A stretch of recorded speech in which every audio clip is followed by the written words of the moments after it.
جب دین تخت پہ آئے گا ہر مسلم عزت پائے گا. تحریک لبیک. لیکن میں آپ کے سامنے حضرت فاروق اعظم کی طرز حکمرانی، ان کی حکومت اور سیاست کے حوالے سے کچھ باتیں کروں گا. اجازت ہو تو سبحان اللہ کے بات شروع کروں. ٹائم بالکل تھوڑا ہے، ہم دعائیں بھی مانگتے ہیں یا اللہ فاروق اعظم جیسا حکمران عطا فرما. کیوں کہتے ہیں؟ ان کی حکومت میں ایسی کون سی بات ہے جو آپ کی بھی خواہش ہے، ہماری بھی خواہش ہے کہ ان جیسا حکمران آئے. آئیے میں آپ کو اس طرف لے کے جانا چاہتا ہوں. سبحان اللہ کے قرآن بندے بڑے جیدار ہو. شیخ پورے دی سرزمین ویسے بھی ماشاءاللہ بڑی پاورفل لوگوں دی سرزمین ہے جنہوں نے آکھیا ساڑیاں گردنہ ہے نہیں حضور واسطے. خالق کائنات نے ارشاد فرمایا محمد رسول اللہ والذین معه شداء علی الکفار رحماء بینہم. میرے مالک نے فرمایا یہ میرے محبوب محمد اور ان کی معیت میں رہنے والے، ان کی خوبی ہے کہ یہ کافروں پہ سخت ہوتے ہیں مگر آپس میں بڑے رحم دل ہوتے ہیں. یہ جناب اعلیٰ خوبی اللہ کے قرآن نے بیان کیا. میں یہی کہنا چاہتا ہوں پاکستان میں جب بھی کوئی ریاست مدینہ کا دعویٰ کرے بس اس کو اتنا یاد رکھنا چاہیے یا یہ دعویٰ نہ کرے. اگر دعویٰ کرتا ہے تو اس دعوے کرنے والے اور جناب اعلیٰ اس کے مستاق لوگوں کا رویہ بھی دیکھنا چاہیے کہ ریاست مدینہ والے کافروں اور منافقوں پہ سختی کرتے ہیں لیکن مسلمانوں پہ بڑے رحم دل ہوتے ہیں. پہلے رحم دلی کی بات کرو، اس کے بعد اگلی بات کریں گے رحم دل کتنے ہوتے ہیں. رحم دل اتنے ہوتے ہیں کہ جناب اعلیٰ رات کے وقت فاروق اعظم اپنے دور حکومت میں جناب اعلیٰ گھوڑے پہ جناب بیٹھ کے اپنے غلام کو ساتھ لے کے مدینے کا جناب چکر لگاتے ہیں کہ پتہ چلے مدینے میں کسی کو کوئی مسئلہ تو نہیں ہے. حتیٰ کہ رات کو چکر لگا رہے ہیں، چکر لگاتے لگاتے جناب اعلیٰ پتہ چلا ہے ایک قافلہ مدینے کے مضافات میں آ کے جناب رکا ہے. مدینے کے مضافات میں اس قافلے کے پاس رکے اور جا کے جناب اعلیٰ جب پہرا دینا شروع کیا ایک خیمے سے چھوٹے سے بچے کے رونے کی آواز آئی. تھوڑی دیر سنتے رہے، پھر جا کے کریم فرماتے ہیں اس کی ماں کو آواز دیتے ہیں او بی بی اپنے بچے کو چپ کرا، کیوں رلا رہی ہے، اس کو تمہیں کیا پریشانی ہے؟ جناب اعلیٰ وہ کہتی ہے جاؤ اپنا کام کرو، میرا بچہ ہے میں جانو میرا کام جانے. تھوڑی دیر ٹھہر کے پھر دیکھتے ہیں بچہ رو رہا ہے. پھر فرماتے ہیں بی بی اپنے بچے کو چپ کرا، کیوں بچے کو جناب اعلیٰ رلا رہی ہے.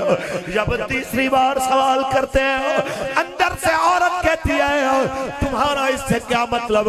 تمہیں پتہ نہیں ہے کہ عمر نے قانون بنایا ہے جب تک بچہ دودھ نہیں چھوڑے گا، جب تک بچہ اپنی ماں کا دودھ پینا نہیں چھوڑے گا اس وقت تک اس کا وظیفہ نہیں لگے گا. اس لیے اس کا دودھ چھڑا رہی ہوں کہ ہمارے حالات ٹھیک نہیں ہیں، چلو کم از کم کچھ کھانے والا بن جائے تو ہمیں اس کا بھی وظیفہ حکومت کی طرف سے مل جائے گا، ہمارے گھر کے حالات ٹھیک رہی گا. حضرت فاروق اعظم نے سنا تو اسی وقت آنکھوں سے آنسو جاری ہو گئے. یہ ہے ریاست مدینہ جہاں خلیفہ اپنی داڑھی پکڑ کے آسمان کی طرف منہ کر کے کہہ رہا ہے ہائے عمر تجھے تیری ماں روئے، تیری وجہ سے کتنے بچے راتوں کو روئے ہوں گے، تیری وجہ سے کتنے بچے راتوں کو اداس ہوئے ہوں گے. ادھر کھڑے کھڑے قانون بنایا آج کے بعد دودھ چھڑانے کی شرط نہیں ہے، دودھ چھوڑنے کی شرط ختم ہے. آج کے بعد جو بچہ بھی پیدا ہوگا اس کے پیدا ہونے کے ساتھ اس کا خرچہ حکومت وقت ادا کرے گا. یہ ہوتے ہیں ریاست مدینہ والے. اگر اس طرح ریاست مدینہ آج پاکستان کو بنایا جائے اور جناب اعلیٰ یہ ریاست ثانیہ مدینہ بن جائے، خدا کی قسم تو ننکانہ صاحب کی نہر کے اوپر کھڑی ہوئی ماں جو اپنے 5 بچوں سمیت خودکشی کرتی ہے وہ کبھی آپ کو کرتی نظر نہ آیا. کوئی رکشہ چلانے والا بجلی کے بل سے تنگ آ کے اپنے بچوں سمیت زہر کھاتا ہوا آپ کو نظر نہ آیا.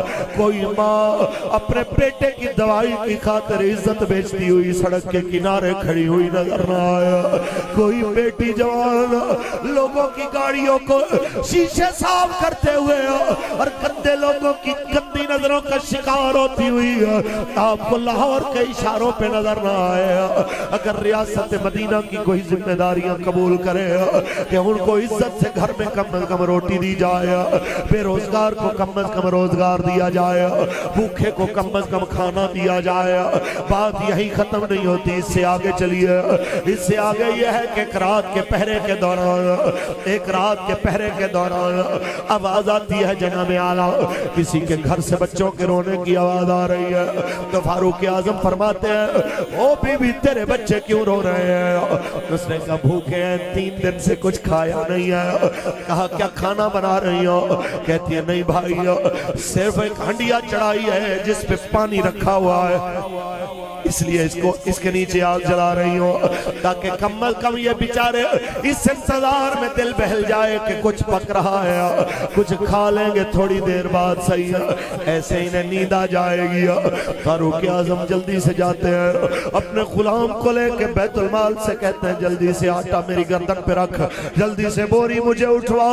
وہ کہتا ہے حضور مجھے اٹھوائیے، فرمایا آج عمر کا بوجھ اٹھاؤ گے، مجھے بتاؤ کل کون اٹھائے گا، بروز حشر کون اٹھائے گا، میری قبر میں کون اٹھائے گا؟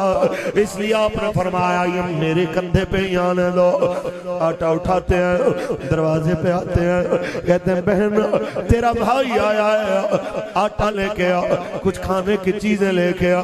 دروازہ وہ عورت کھولتی ہے، آپ کہتے ہیں ٹائم تھوڑا ہے، آپ اگر ایسا کریں کہ آٹے سے آٹا بنا لیں، آپ آٹا گوندھ لیں، میں آپ کے بچوں کو چپ کرواتا ہوں تو اتنی دیر میں کھانا بن جائے۔ آپ جناب اعلیٰ بچوں کا دل بہلا رہے ہیں، وہ عورت آٹا گوندتی ہے، کھانا بناتی ہے، جب بچے کھاتے ہیں تو کھا کے وہ رونے والے، اب کھا کے جب پیٹ بھرا ہے تو آپس میں خوش ہو کے ہنسنے کھیلنے لگ گیا۔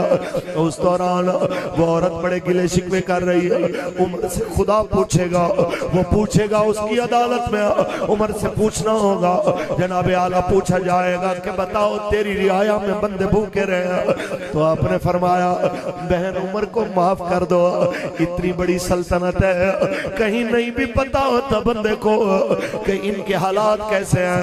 اس عورت نے بڑی بات کی، کہتے بھائی پھر اتنی حکومت کرے نا جن کا پتہ رکھ سکتے، پھر اتنی حکومت کرے نا جن کی خبر رکھ سکے۔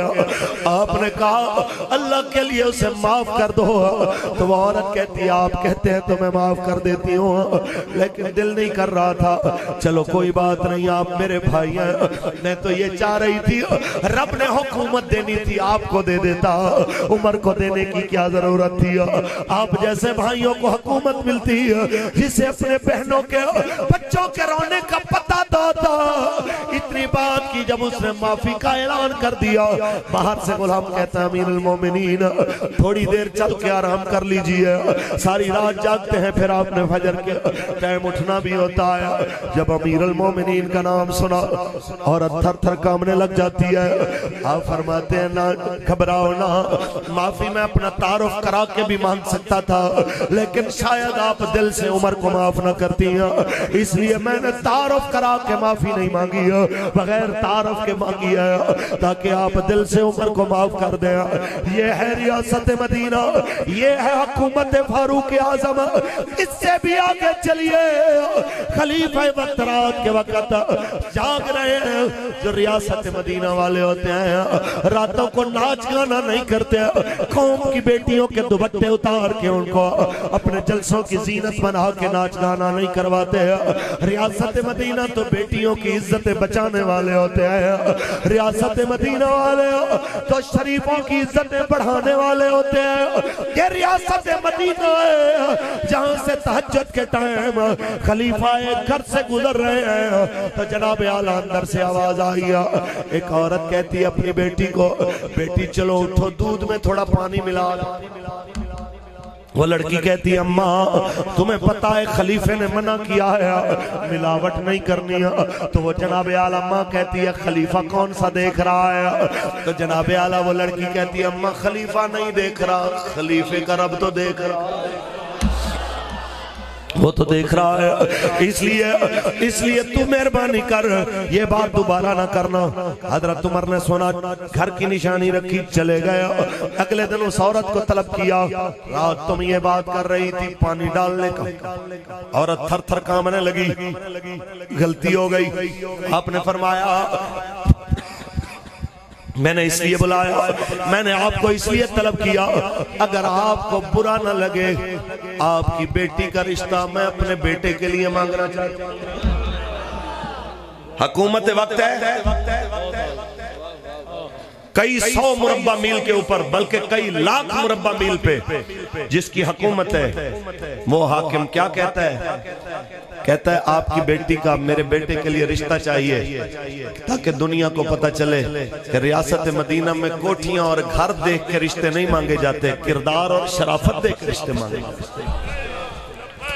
لبیک یا رسول اللہ، لبیک لبیک یا رسول اللہ، لبیک لبیک یا رسول اللہ، لبیک لبیک لبیک یا رسول اللہ، لبیک لبیک لبیک یا رسول اللہ، لبیک تاجدار ختم نبوت۔ سیاست فاروق اعظم میں بات یہاں ختم نہیں ہوئی، اسی آگے چلیے، اونچی بولیں سبحان اللہ۔ حضرت فاروق اعظم کا جناب اعلیٰ مبارک دور ہے، اس دور مبارک میں جناب مسجد نبی شریف میں آپ تشریف لائے، اور مسجد نبی میں جناب اعلیٰ حضرت عباس نبی پاک کے چچا جان ابو الفضل العباس، وہ جناب ان کے گھر کے اوپر پرنالہ لگائے، وہ پرنالہ مسجد نبی کے اندر جناب اعلیٰ گرتا ہے۔ کسی نے چھت پہ بیٹھ کے کوئی جانور ذبح کیا، جس کا خون جناب اعلیٰ مسجد میں گرا، نمازیوں کے کپڑوں پہ چھینٹے وغیرہ گرے، تو جناب اعلیٰ شکایت حضرت عمر تک پہنچی ہے، اس پرنالے کی لوکیشن بدلی جائے، جگہ بدلی جائے۔ حضرت عمر فرماتے ہیں حضرت عباس کو بلائے، وہ گھر نہیں کہیں گئے ہوئے ہیں۔ آپ نے فرمایا اچھا پھر یوں کیجئے، یہاں سے اکھاڑ کہ اسے دوسری طرف لگا دے۔ اونچی بولیں، کوئی بڑا جو ہے امینڈمنٹ نہیں ہوئی، اتنی سی بات ہوئی ہے کہ پرنالے کو یہاں سے اکھاڑے اور دوسری طرف لگا دے۔ یہاں تو پوری غریب کی جناب بستی تباہ کر دیتے ہیں، بلڈوزر پھیر کے جناب اجاڑ کے، تو پھر کہتے ہیں ہم ریاست مدینہ والے۔ امیر کا پلازہ کھڑا ہوا ہے، غریب کی جھونپڑی اور کچے گھر تباہ کر دیے گئے، اور کہتے ہیں الحمدللہ ہم ریاست مدینہ۔ آج وہ کسی نے پوسٹ بھیجی، خان صاحب بیٹھے ہوئے کرسی پہ جناب ٹانگ پہ ٹانگ رکھ کے، اور اوپر کسی نے کمنٹ لکھا کہ خان صاحب پوچھ رہے ہیں کہ کوئی شے ملک کے سستی رہت نہیں گئی۔ بات ہنسنے کی نہیں، بات رونے کی ہے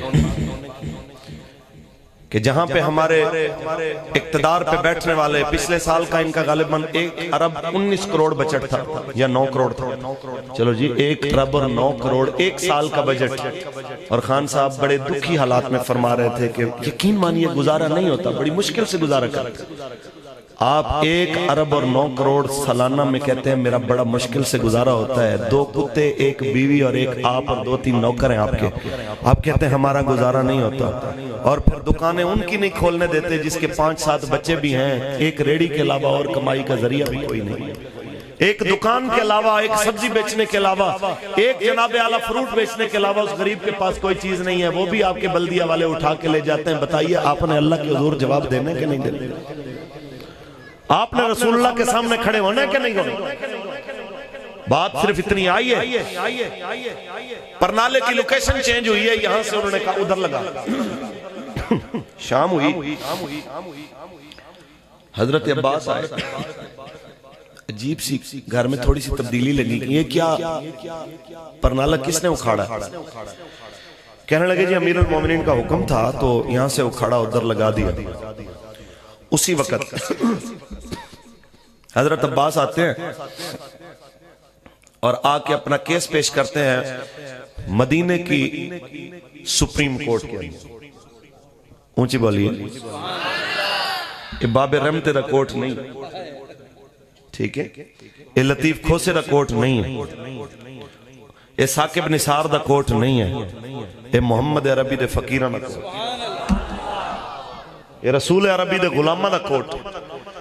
جس جگہ تے یہ نہیں آکھیا جانا کہ جناب کوٹ کا ٹائم ختم ہو گیا، 8 گھنٹے ٹائم ہے جی، اس 8 گھنٹے کے ٹائم میں بھی ہوتا کیا ہے؟ ہوتا یہ ہے کہ 11 بجے ماں بدولت تشریف لاتے ہیں، اور یہ منظر ہم نے دیکھے ہیں پیشیوں کے موقع پہ، فائلیں اٹھا کے نہیں یار موڈ نہیں ہے، یہ نہیں یار موڈ نہیں جی، پیشی ڈال دو، پیشی ڈال دو۔ پیشی ڈالنے سے پہلے ایک بار اس سے پوچھ تو صحیح کہ وہ بیٹی کے جہیز کے پیسے کس طرح خرچ کر کے کرایہ بھر کے تیرے دروازے پہ انصاف مانگنے آیا ہے، کیا تو نے قیامت کے دن اللہ کے حضور پیش نہیں؟ پیشیوں پہ پیشیاں دینے والے ایک بار اس سے پوچھ تو صحیح کہ وہ کتنی مشقت سے صبح 8 بجے آیا ہے اور 3 بجے تم نے کہہ دیا کہ نہیں جی پیشی دے دو۔ خیر